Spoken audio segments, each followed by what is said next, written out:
O senador e pré-candidato à presidência da Colômbia, Miguel Uribe, morreu hoje aos 39 anos. Depois de quase 2 meses internado, ele sofreu um tiro na cabeça e um na perna durante um comício em Bogotá em 7 de junho. Ele era um dos favoritos na disputa de 2026. Ele é neto do ex-presidente Júlio César Turbay Ayala. O Uribe não é o mesmo Uribe do Álvaro Uribe. Para quem acompanha a política colombiana, eles não são parentes. Ele é filho da jornalista Diana Turbay, que foi assassinada pelo cartel de Medellín em 1991, outro crime aí que foi muito notório. O governo colombiano e líderes internacionais condenaram um ataque classificado como um atentado contra a democracia. Um adolescente de 15 anos foi apreendido com a arma usada no crime, mas tem conversa de que dissidências ainda em atividade das Farc, a organização terrorista, narcoterrorista, Forças Armadas Revolucionárias da Colômbia, uma guerrilha socialista herdada do século passado, esteja envolvido. A gente vai passar por isso mais à frente, quando a gente for falar de relação Estados Unidos-América Latina no programa. Bom, nesse contexto, então, no Brasil, o presidente Lula conversou por cerca de 40 minutos com o líder russo Vladimir Putin no sábado. Segundo o Planalto, Putin relatou as suas tratativas com os Estados Unidos e iniciativas recentes de paz na guerra da Ucrânia. Eles também discutiram cooperação no contexto da relação bilateral e dos BRICS e o cenário político e econômico global. Isso vem dias antes do encontro esperado entre Putin e Donald Trump e em meio a uma tensão entre o Brasil e os Estados Unidos depois do tarifaço, as tarifas de 50% sobre produtos brasileiros. Lula critica a medida e o alvo, a possível resposta, quanto aos BRICS, quanto ao que acontece a seguir, fica no ar. Tem questão de Índia nisso, a gente vai falar ainda nas coberturas especiais. Um cargueiro, ainda na relação Rússia-Brasil, um cargueiro militar russo, Ilyushin Il-76, pousou no domingo no Aeroporto Internacional de Brasília, segundo o jornal especializado em aviação Aeroin, ou Aeroin, pedi perdão se eu pronunciei errado o nome do veículo. O problema é que o avião é operado pela Aviacom Zitotrans, que é uma empresa sancionada pelos Estados Unidos desde 2023 por transportar cargas para a Venezuela e atuar em voos ligados à Coreia do Norte, incluindo envio de armamentos à própria aeronave, com o número de registro. A aeronave que pousou é sancionada pelos Estados Unidos. Sem registro de operação comercial na Agência Nacional de Aviação Civil, a ANAC, a chegada do cargueiro levanta aí especulação sobre por que veio, qual o real motivo da visita do avião ao país. Enquanto isso, na Europa, o premier da Polônia, Donald Tusk, afirmou hoje que os Estados Unidos prometeram consultar parceiros europeus antes da reunião entre Trump e Putin, que está marcada para sexta-feira no Alasca. As manchetes giram muito em volta disso e a gente vai se aprofundar no encontro em si. Agora, vale a pena acrescentar que Trump também falou hoje mais cedo que ele vai estar pegando pareceres, consultando líderes europeus antes e depois da reunião. O Zelensky, presidente ucraniano, reiterou que concessões a Moscou não deterão a guerra e pediu mais pressão sobre o Kremlin.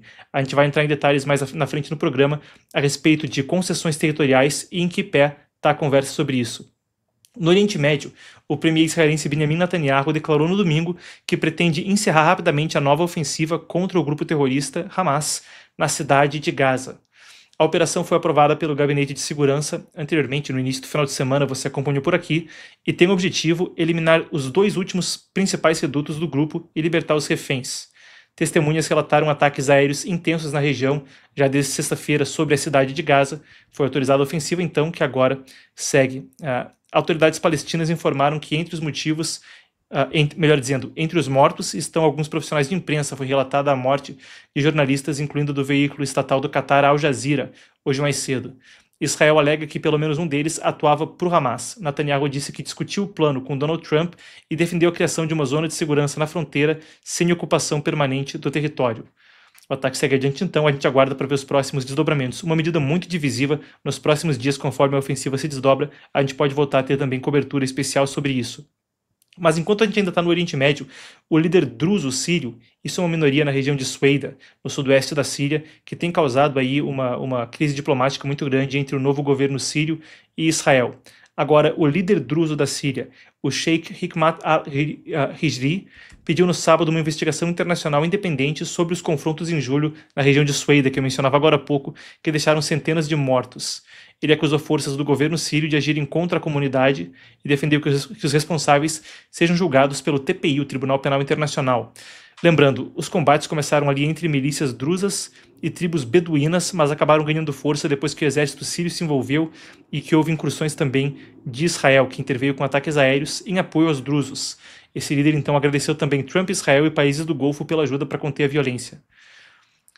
Na Inglaterra, falando do Oriente Médio, a gente passa para lá, mas a coisa é relacionada. A polícia de Londres informou no domingo que 532 pessoas foram presas no sábado durante um protesto em apoio ao Palestine Action, recentemente banido como uma organização terrorista no Reino Unido. Segundo as autoridades, 522 prisões foram por exibir cartazes de apoio a esse grupo terrorista, o que viola a lei antiterrorismo na Inglaterra, e outras 10 foram por agressão ou obstrução policial. O governo defende que o banimento ocorreu devido a ações violentas e danos graves, enquanto apoiadores do grupo alegam restrição ilegal à liberdade de expressão e contestam a medida na justiça. Para a gente encerrar, a Austrália anuncia que pode reconhecer oficialmente um Estado palestino na Assembleia Geral da ONU. Já foi antes da Austrália falando disso, também Canadá, Portugal, Reino Unido e França. França começando e depois a coisa seguiu por aí. O premier Anthony Albanese da Austrália disse que a medida busca impulsionar a solução de 2 estados. Israel critica veementemente uma posição como essa, criticou no caso desses outros 4 países que citei e agora novamente também critica. A perspectiva israelense é que isso seria um reconhecimento ao Hamas, uma espécie de vitória do grupo terrorista após o 7 de outubro, se houvesse de fato o reconhecimento de um Estado palestino após tudo o que ocorreu. A Nova Zelândia diz que vai decidir a respeito de um reconhecimento no próximo mês, e essa Assembleia Geral das Nações Unidas vai ser aí no meio de setembro. Então isso aí pode se arrastar até lá e ir para uma situação onde a tensão diplomática escala para um outro patamar entre Israel e alguns aliados americanos. Aí, repetindo, França, Reino Unido, Portugal, Canadá e agora Austrália, possivelmente no próximo mês, Nova Zelândia. Muito bem, essas são algumas das nossas manchetes do Brasil e do mundo.